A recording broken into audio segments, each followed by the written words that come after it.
Welcome to the Human Capital Innovations Podcast, your go-to source for personal, professional, and organizational growth and development.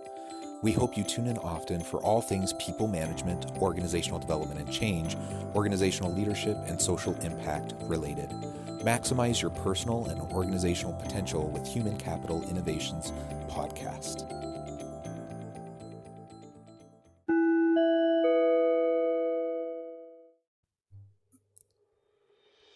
Welcome to the Human Capital Innovations Podcast.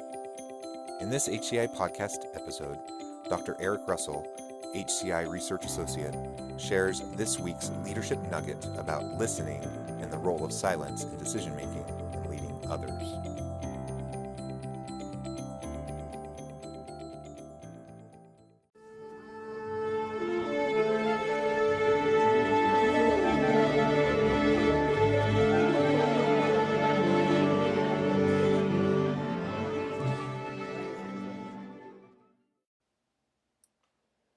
When Robert Greenleaf conceptualized the modern philosophy of servant leadership, he placed listening at the forefront of what it means to be a servant leader. The key, he noted, was to listen first. Moreover, to spend a little time in the silence. In his seminal essay, The Servant as Leader, Greenleaf stated, "One must not be afraid of a little silence. Some find silence awkward or oppressive. But a relaxed approach to dialogue will include the welcoming of some silence. It is often a devastating question to ask oneself, but it is sometimes important to ask it. In saying what I have in mind, will I really improve the silence?" Now, in our high-speed, low-drag world, many just want to react. Problem, solution. But the question is, react to what? And how? And how do you know that what you just blurt out would actually make a difference?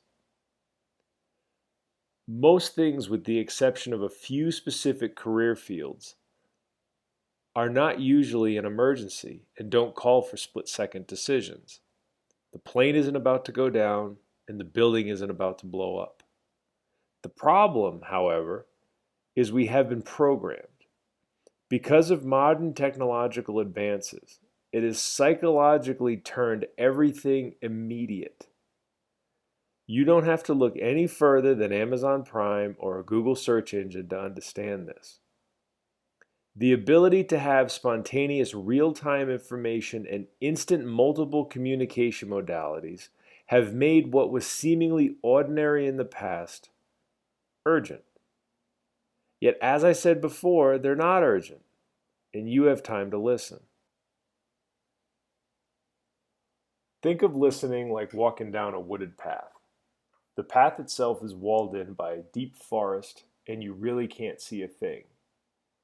And due to grade changes, you can only see so far ahead and so far behind.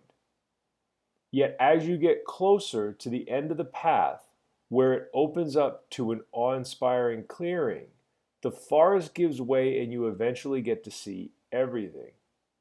Views for miles, mountaintops, maybe a lake. However, when we react without listening, we are reacting with a forest around us. We are in a position where we are incapable of seeing the entire picture because our vantage point is strictly emotion and bias. The forest is engulfing us, and we can't see a thing. Ironically, our ego believes we're ready to decide. Listening allows for the forest, or ego for that matter, to give way. It paints a true picture. This same concept holds true for listening to self, specifically spending time in the quiet of our own mind. Maybe it's on a walk, meditation, whatever works for you. Time free of distraction, phone off, mind and ears open. This is how writers, artists, and musicians create. We expect it of them, and then are taken back and inspired by what they come up with. This same concept needs to be held true for leaders.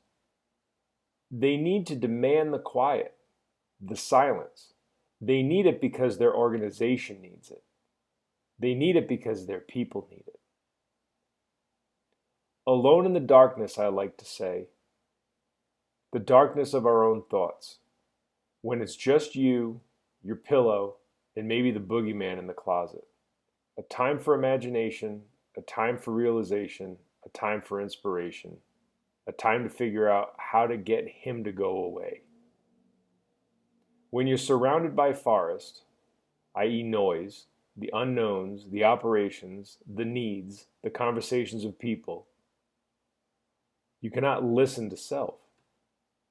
And what your mind has to say is what you actually need to know. Alone with self can be a scary time.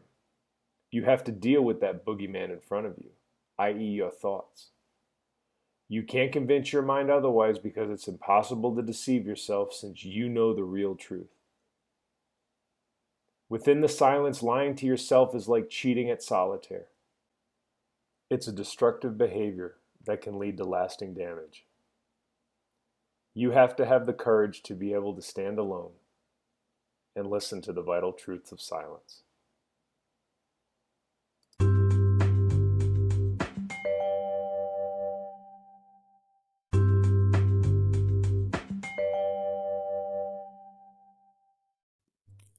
Thanks again for joining us for this episode of the Human Capital Innovations Podcast. I hope you stay healthy and safe and that you have a great week.